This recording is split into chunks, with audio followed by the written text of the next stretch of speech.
Bismillahirrahmanirrahim. Assalamualaikum warahmatullahi wabarakatuh. Nama saya Nadia Zalfa Nafisa dari program studi Psikologi 2020. Di sini saya akan menjelaskan tentang pengertian iman dan pengaruh-pengaruhnya dalam kehidupan sehari-hari. Pengertian iman. Kata tauhid berasal dari bahasa Arab, yaitu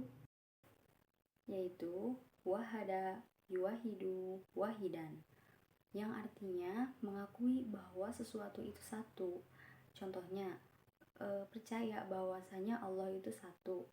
Jadi dengan demikian secara harfiah atau secara bahasa, tauhidullah berarti menyatukan Allah, mengesahkan Allah, atau mengakui bahwa Allah itu hanya satu.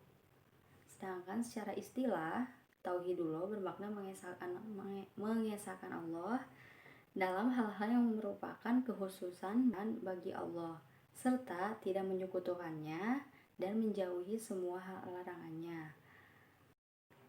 Dengan demikian, secara bahasa, tauhidullah berarti menyatukan Allah, mengesahkan Allah, atau mengakui bahwa Allah itu hanya satu. Sedangkan secara istilah, tauhidullah bermakna mengesahkan Allah dalam hal-hal yang merupakan kekhususan bagi Allah, serta tidak menyekutukannya apapun, baik hal rububiyahnya, uluhiyatnya, asma dan sifatnya, atau dalam bahasa Arab itu asma wa sifat. Allah Subhanahu wa taala berfirman dalam surat Al-Ikhlas, Bismillahirrahmanirrahim. Qul huwallahu ahad, Allahus samad, lam yalid wa lam yulad wa lam yakul lahu kufuwan ahad. Di dalam surat tersebut, Allah berfirman bahwasanya katakanlah bahwa Allah itu hanya satu. Kedudukan utama tauhidullah yaitu satu. Tujuan utamanya Allah menciptakan manusia dan jin. Dalam salah satu ayat Al-Quran yang berbunyi, wa ma khalaqal jinna wal insa illa liya'budun. Kedua, hak Allah yang wajib dijalankan semua hambanya. Yang ketiga, sebagai pondasi dan landasan utama ajaran Islam dan merupakan inti ajaran Rasul-Rasul Allah. Keempat, dapat menghapus dosa dan mendatangkan ampunannya. Macam-macam tauhidullah. 1. Tauhid rububiyah. Tauhid rububiyah ini maknanya adalah mengesahkan Allah dalam hal penciptaan, kepemilikan, dan pengurusan. Di antara dalil yang menunjukkan ini, Allah berfirman, Ala lahu khalaqu wal amru tabarakallahu rabbul alamin. Tauhid uluhiyah atau tauhid ibadah. Tauhid ibadah ini karena penisbatannya kepada makhluk atau hamba. Apapun maksud ini adalah mengesahkan Allah dalam hal ibadah, yakni bahwasanya Allah satu-satunya yang berhak diibadahi. Allah Ta'ala berfirman, Dzalika bi anna Allah huwal haqqu wa anna ma yad'una min dunihil batil. Yang artinya, demikianlah karena sesungguhnya Allah dialah yang berhak dan sesungguhnya yang mereka seru selain Allah adalah batil. Quran Surat Al-Luqman ayat 30. Yang ketiga adalah tauhid asma was sifat. Maksudnya adalah mengesahkan Allah Azza wa Jalla dengan nama-nama dan sifatnya yang menjadi miliknya. Contohnya itu seperti Asmaul Husna yang memiliki makna setiap namanya. Jadi asma was sifat ini artinya asma adalah nama, sifat adalah sifatnya gitu.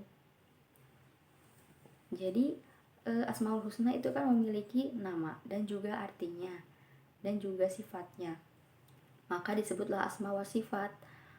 Nah, tauhid ini mencakup dua hal, yaitu penetapan dan penafian. Artinya, kita harus menetapkan seluruh nama dan sifat bagi Allah sebagaimana Dia tetapkan bagi dirinya dalam kitabnya atau sunnah nabinya, dan tidak menjadikan suatu yang semisalnya dengan Allah dan tidak menjadikan sesuatu yang semisal dengan Allah dalam nama dan sifatnya. Laisa kamitslihi syai'un wa huwas samiul basir. Quran surah Asy-Syura ayat 11. Yang artinya tidak ada sesuatu pun yang serupa baginya, dan dialah yang maha mendengar lagi maha melihat. Quran surat Asy-Syura ayat 11. Barusan saya telah menjelaskan tentang tauhidullah, tauhid Allah, dan sekarang saya akan menjelaskan tentang wujudullah, wujudnya Allah, keberadaan Allah atau adanya Allah. Dalam sifat wajib bagi Allah yang wajib kita ketahui, yang pertama adalah wujud. Wujud artinya ada. Di sini saya akan menjelaskan tentang wujudullah berdasarkan kitab Tijan Ad-Durari. Bismillahirrahmanirrahim. Fayajibu fi haqqihi ta'ala al-wujudu wa diduhu al-adamu wa dalilu ala dzalika wujudi hadhil makhluqat.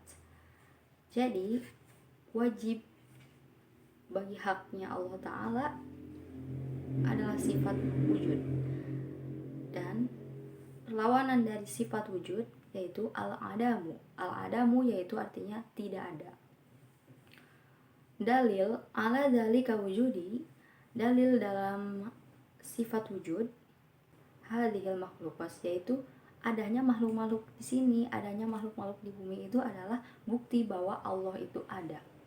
Wujud terbagi 3. Yang pertama adalah wujud ardi, wujud idhofi, dan wujud dzati. Wujud ardi yaitu adanya suatu perkara yang didahului oleh tidak adanya dulu, seperti adanya langit, bumi, surga, dan neraka. Jadi tidak memerlukan hal yang lama gitu.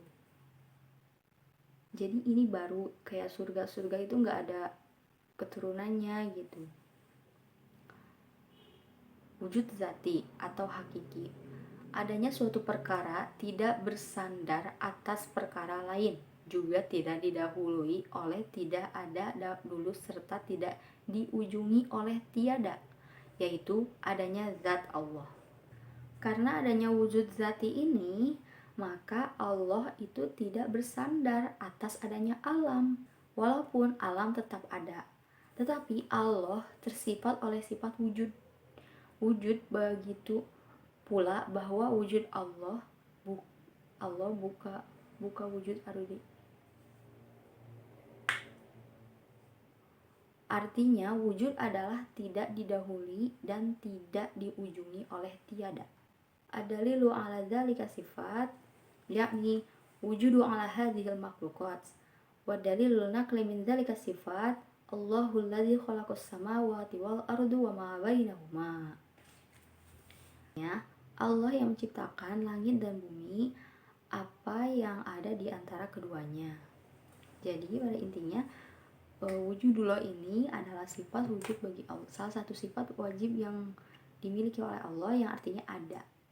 Selanjutnya adalah saya akan menjelaskan tentang pengaruh iman kepada Allah dalam kehidupan sehari-hari.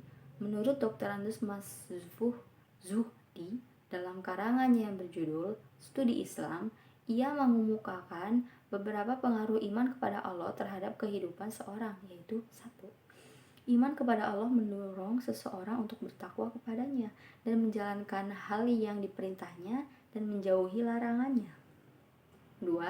Iman kepada Allah akan menimbulkan kekuatan batin, ketabahan, keberanian, harga diri pada seseorang, sebab ia yakin bahwa Allah sajalah yang maha kuasa yang menentukan segala di alam semesta ini. Yang ketiga adalah iman kepada Allah mendatangkan rasa tentram, aman, dan damai bagi hati seseorang, karena ia telah menyerahkan diri sepenuhnya kepada Allah Subhanahu wa Ta'ala untuk melindungi keamanannya dan mencukupi segala kebutuhannya.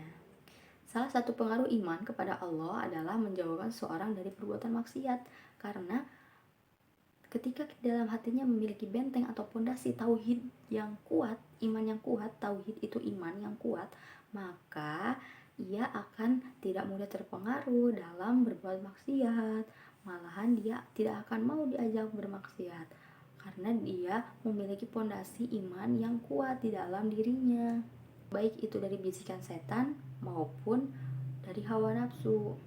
Nabi Shallallahu Alaihi Wasallam bersabda, tidak berzina orang yang beriman itu, tidak mencuri orang yang beriman itu, dan tidak minum minuman keras bagi orang yang minum sedang dalam keadaan beriman. Hadis riwayat Al-Bukhari wal Muslim. Selain itu, pengaruh iman kepada Allah itu menghiasi diri orang yang beriman dan budi berkati baik. Sebagaimana Allah berfirman, dan apakah orang yang sudah mati kemudian dia kami hidupkan dan kami berikan kepadanya cahaya yang terang, dengan cahaya itu dia dapat berjalan di tengah-tengah masyarakat manusia, serupa dengan orang yang keadaannya berada dalam gelap gulita dan tidak dapat keluar daripadanya. Demikianlah kami jadikan orang kafir itu memandang baik apa yang telah mereka kerjakan. Quran Surat Al-An'am ayat 122. Jadi kesimpulannya adalah orang yang memiliki tauhidnya kuat, imannya kuat, pondasi agamanya kuat, maka dia tidak mudah dalam melakukan maksiat, maka dia tidak mudah terpengaruh oleh bisikan setan maupun hawa nafsu. Dan orang yang memiliki iman yang kuat, tauhid yang kuat, maka ia termasuk orang-orang yang bertakwa kepada Allah Subhanahu wa taala. Sekian dari saya tentang penjelasan kitab Tijan dan dari buku studi Islam dari Mas Fuh Zuhdi. Syukron ala ikhtimamikunna. Wassalamualaikum warahmatullahi wabarakatuh.